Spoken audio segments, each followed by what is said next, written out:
suami bersalaman dengan istri apakah membatalkan wudhu atau tidak, kalau suami punya wudhu atau istri punya wudhu.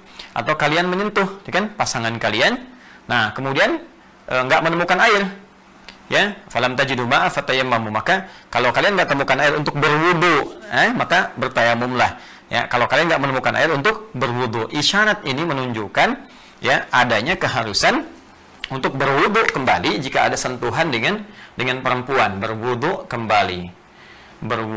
kembali jika ada sentuhan dengan perempuan. Zahirnya, ya, tekstualnya menunjukkan seperti ini kalau dibaca terjemahan saja.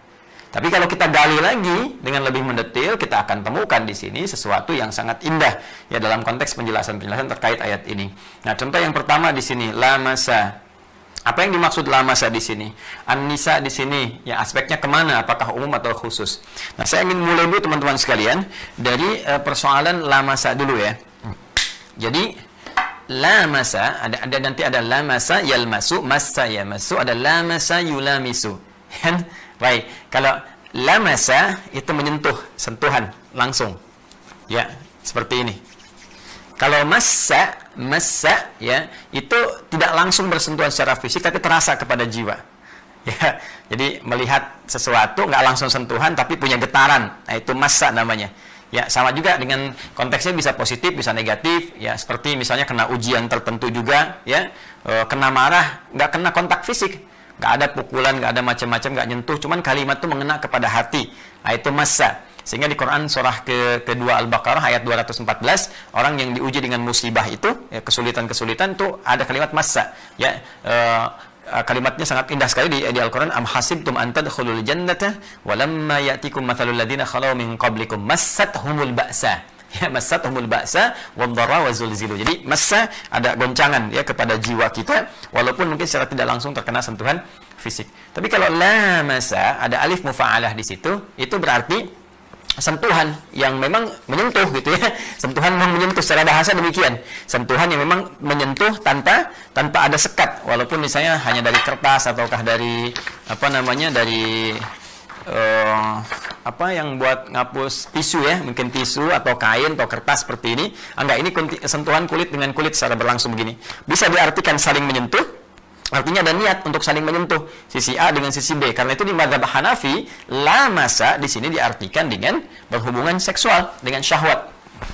Ya, melahirkan syahwat. Nah, kalau sudah syahwat, maka yang dimaksudkan di sini istri. Ini bukan perempuan umum biasa, tapi istri.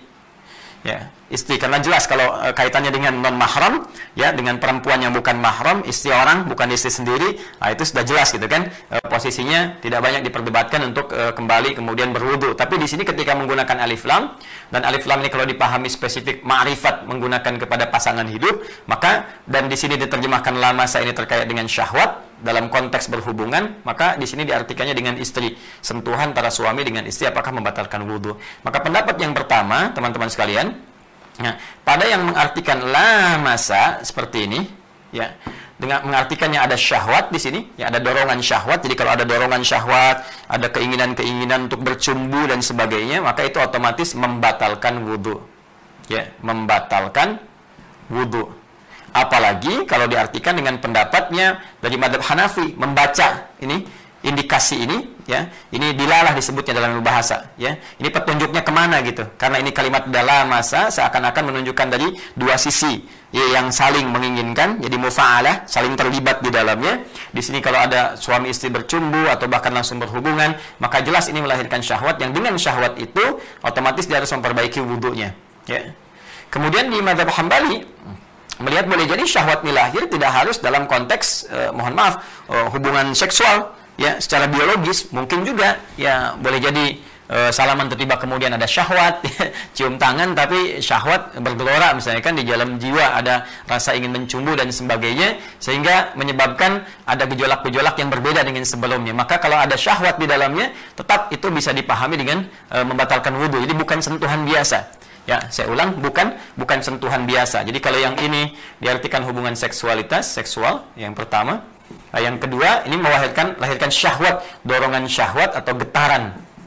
Ya, apa yang kita buat? Ya, getaran kasih atau getaran cinta, ya bolehlah, gitu kan. getaran cinta yang menghasilkan rasa ingin mencumbu gitu kan. Nah, tapi belum ada hubungan itu terjadi, maka ini pun dianggap membatalkan wudhu sekalipun belum terjadi hubungan seksual. Ya, belum terjadi hubungan seksual. Nah, ini pemahaman yang pertama dalam konteks menyentuh menggunakan syahwat, ya kan? Yang kedua, ini pemahaman umumnya di mazhab Syafi'i, dan biasanya di mazhab Syafi'i untuk kehati-hatian. Jadi di mazhab Syafi'i itu kuat sekali di kehati-hatiannya dalam konteks persoalan fikih yang ketat, ya. Jadi karena di sini katanya lamas itu sentuhan dan an-nisanya ini umum sifatnya, nggak disebutkan apakah ini istri, gitu kan? Nggak disebutkan apakah ini mahram atau bukan mahram, maka untuk kehati-hatian di sini disamakan hukum umumnya. Ada di pendapat mazhab Syafi'i, ya, salah satunya mengatakan bahwa setiap sentuhan itu maka dinilai membatalkan wudu dan harus memperbaiki wudunya kembali. Nah, di mana yang paling kuat di antara tiga ini kalau bisa kita pecahkan? Ya.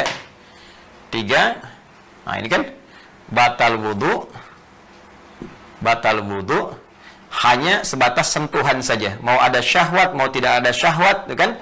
Mau ada getaran hati, mau tidak ada getaran hati, tetap itu dengan adanya sentuhan tetap membatalkan wudu. Jadi kalau dalam kasus ini walaupun salaman, maka jangan menempel, sebab kalau sudah menempel dan sentuhan kulit bertemu dengan kulit, itu di mazhab Syafi'i, ya, di dalam pandangan mazhab Syafi'i itu bisa membatalkan wudu, kan, sebagai kehati-hatian dari pengamalan diksi yang disampaikan dalam Al-Qur'an ini. Kalau kita muqaranah itu dibandingkan, dipertemukan dalil-dalil yang ada, maka semuanya baik sebetulnya pendapat-pendapat ini. Tapi kalau saya itu lebih cenderung kepada ini yang kedua ini, teman-teman sekalian. Ini ya, di yang kedua. Yang dimaksudkan apa? Yang dimaksudkan di sini adalah sentuhan yang menghadirkan syahwat. Ya, yang didorong oleh syahwat, karena itu bisa dibedakan antara sentuhan biasa gitu kan dengan formalitas biasa dengan hal yang melahirkan syahwat itu bisa dibedakan dan bisa terasa keadaannya gitu kan. Ini bisa diambil contohnya praktikalnya di hadis Al-Bukhari, juga nanti ada di Abu Daud ada gitu kan, di At-Tirmidzi juga ada, bahkan lebih spesifik ya. Di Al-Bukhari misalnya nomor hadis 382. Ya. Al-Bukhari nomor hadis 382. Di hadis Muslim nomor hadis 512. Nanti rawinya dicari Sayyidah Aisyah radhiyallahu taala anha. Dan hampir di semua hadis kisahnya tentang ini Sayyidah Aisyah. Ya, baik di At-Tirmidzi, di Abu Daud juga ya, dengan kitab lainnya pasti kisahnya terkait dengan Sayyidah Aisyah, dan populernya itu pada dua kasus. Yang pertama adalah kasus saat Nabi sallallahu alaihi wasallam itu sedang kemudian beribadah di malam hari. Ya, kemudian ada dalam kasus pertama sholat, kasus kedua beliau juga berdoa. Ya, sedangkan Nabi pribadi kan yang tidak batal wudu. Artinya keadaannya selalu berwudu gitu kan, walaupun batal wudu dan keadaannya terjaga gitu, maksum dalam kondisi demikian. Apalagi sholat, nggak mungkin sholat tanpa wudu kan. Sedangkan di kisah-kisah yang sangat viral itu di kitab-kitab hadis dan populer ke kita, bagaimana ketika Sayyidah Aisyah itu kemudian kan tertidur kan, dan pernah satu kali kehilangan Nabi, dalam arti nggak lihat Nabinya, kemudian meraba-raba terkena bagian kaki Nabi. Sedangkan Nabi dalam keadaan sedang menunaikan sholat, kan? Nah, ada terkena, dan itu kan sentuhan sifatnya, ya, tersentuh gitu. Nah, ada lagi kasusnya yang bahkan dicium oleh Nabi SAW keningnya, kan? Dan Nabi kemudian melanjutkan ya ibadahnya, artinya tidak memperbaiki wudunya kembali. Dan ini dipahami oleh para ulama, termasuk juga pemahaman terhadap ayat ini oleh Ibnu Abbas radhiyallahu taala anhuma, mufassir terbaik di zamannya para sahabat, termasuk juga sahabat Ali bin Abi Thalib karramallahu wajhah, ya, begawan pengetahuan yang sangat luar biasa, dan menafsirkan konteks ini adalah konteks yang terkait dengan getaran syahwat. Jadi dari perilaku Nabi ini yang sangat zahir, yang sangat jelas menunjukkan kepada kita bahwa ini kan jelas sekali pahaminya.